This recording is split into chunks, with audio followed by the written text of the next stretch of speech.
damage the breakwater and the fortified walls. Yet the city stands and attracts Jews, Christians, and pagans alike.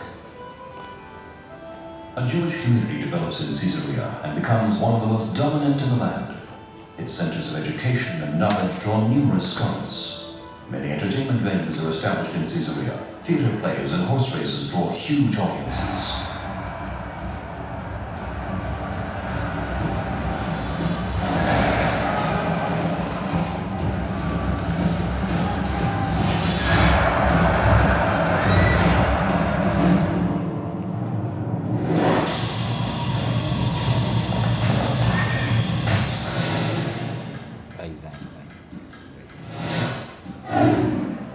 By the end of the 4th century, the Roman Empire collapses, and its place in the east is taken by the rising Byzantine Empire.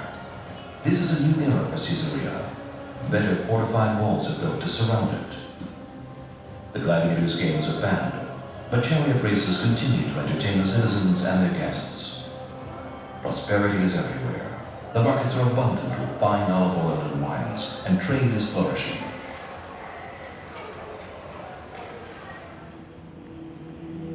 Christianity becomes the official religion of the Byzantine Empire.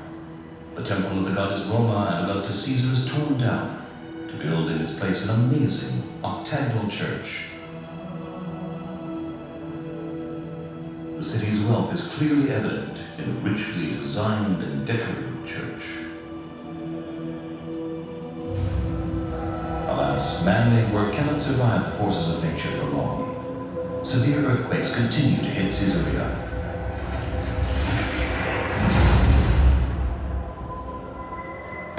Gradually, the breakwater's foundations deteriorate and the harbor is flooded.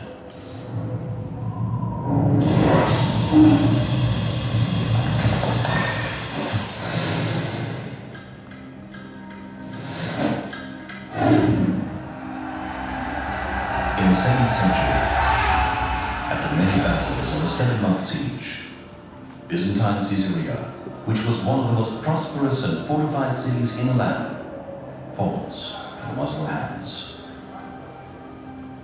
A mosque with a magnificent arcade facing the sea is built where the Roman temple and the Byzantine church once stood.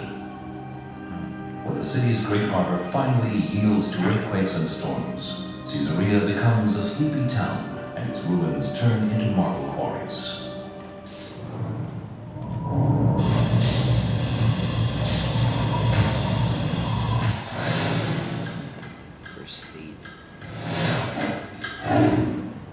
In the 12th century, once again the times of war are upon Caesarea.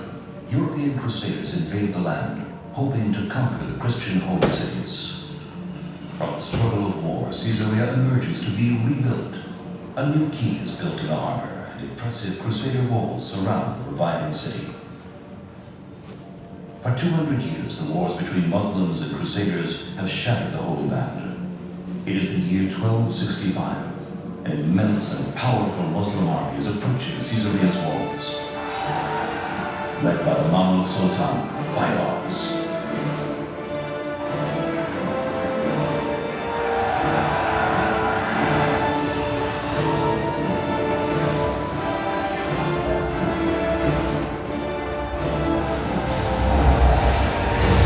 After 3 days of battle, Baybar soldiers break into the city, spreading havoc and destruction.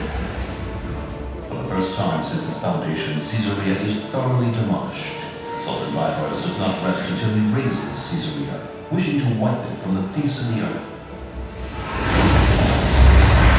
Caesarea fades slowly into the realms of dream and fantasy for which it was created.